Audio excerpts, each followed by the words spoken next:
wins. Age 24, China. He beat Colton W83 to reach the quarterfinals.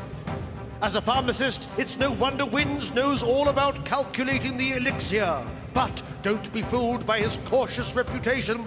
If he's not in arena battles, he's parachuting over the North Pole. Berin, age 18, Germany. He beat Fucci to reach the quarterfinals. Known as much for his facial expressions as his defense building, Berin has grown as a player since the spring season and has developed his game both live and online. The biggest air win condition out of the game. I mean, Berin only played that a couple of times. His main card that was banned versus him in the EU was Electro Wizard, and people found out really quickly. Once it got to the finals, he was like, you ban Electro Wizard, I'll easily be able to just steamroll you to the final. And that's what he did. And let's get into game number one.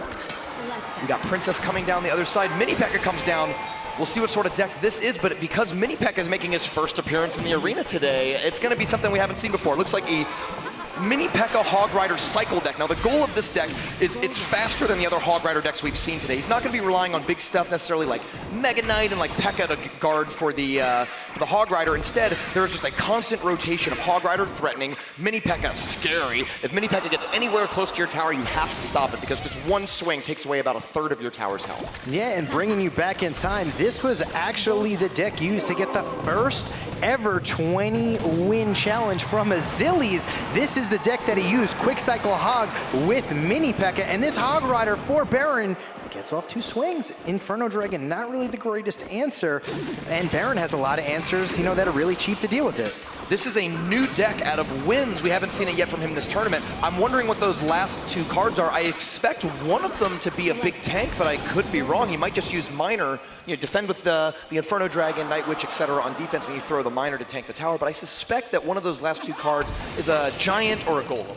Yeah, it could be. I mean, that Miner and the minions got so much damage on the right-hand side. The Princess wasn't down fast enough. Hog Rider on the left-hand side for Berin right now. He has an answer. The Night Witch, Log.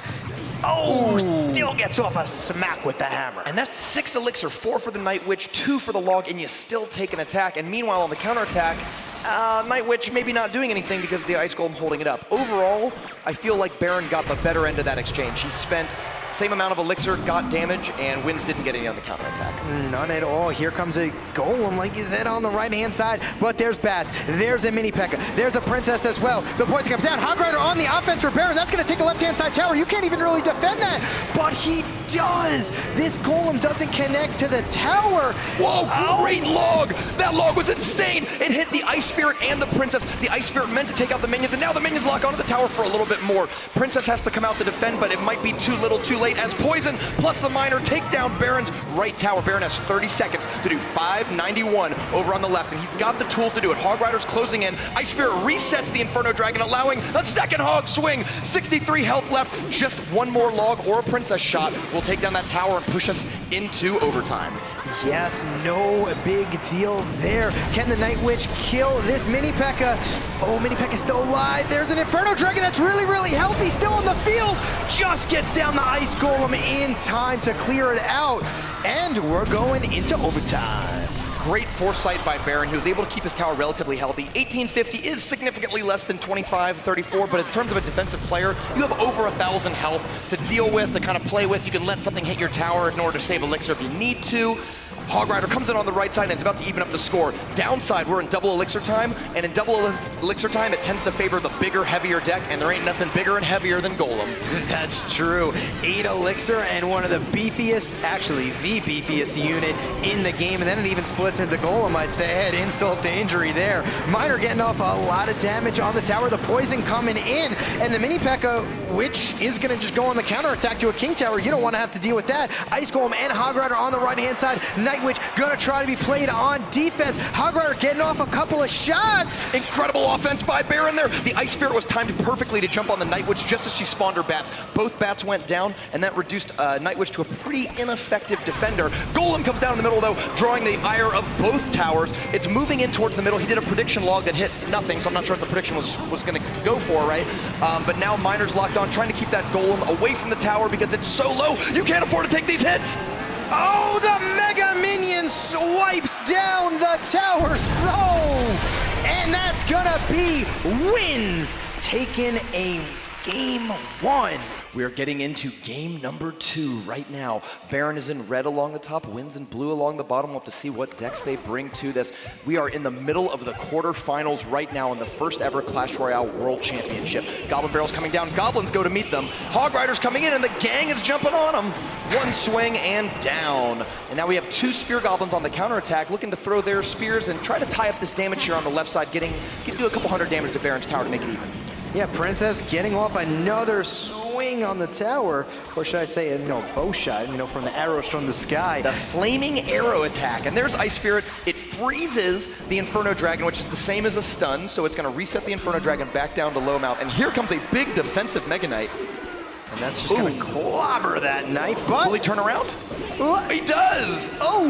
Now, this actually I don't know if that works out for Berin, because now the bats are going to fly ahead, and you'd really prefer them to be behind the Mega Knight helping support. Wins is leaking a lot of elixir right now. It seems like an interesting choice. He uses Goblin Gang to pull the Mega Knight and the Hog Rider onto the King Tower. An incredible play there, because now, not only does he protect his main tower, but he has 3 defensive towers going, and even though your King Tower takes a ton of damage, you're not really going to get 3 crown from spells or future Hog Riders.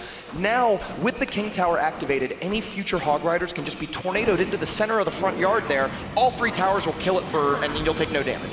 Yeah, and that's the beauty of it. It doesn't matter how far your king goes down, as long as it's got about 1,000 life, that's all it really needs, because you're not going to be able to cell cycle it out. Inferno Dragon locks onto the tower, but gets taken out, just not enough life to survive.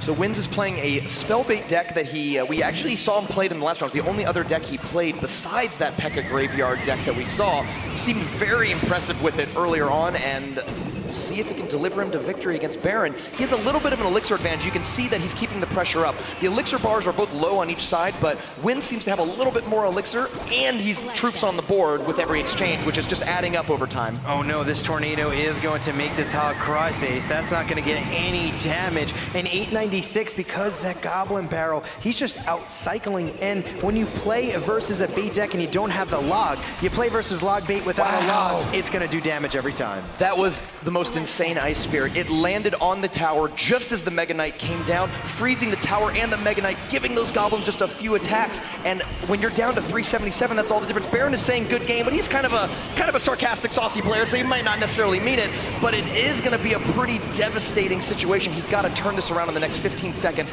There is a rocket in Wins deck. That's the last card in there. So once we get down to under 10 seconds or overtime, expect to see that rocket come out. Yeah, Berin's got to throw every single thing in the entire world on the field, but with 1 second left, the rocket in the air, Wings is gonna fly that rocket. It's a windy travel, but it takes down the tower, and he is going to be victorious.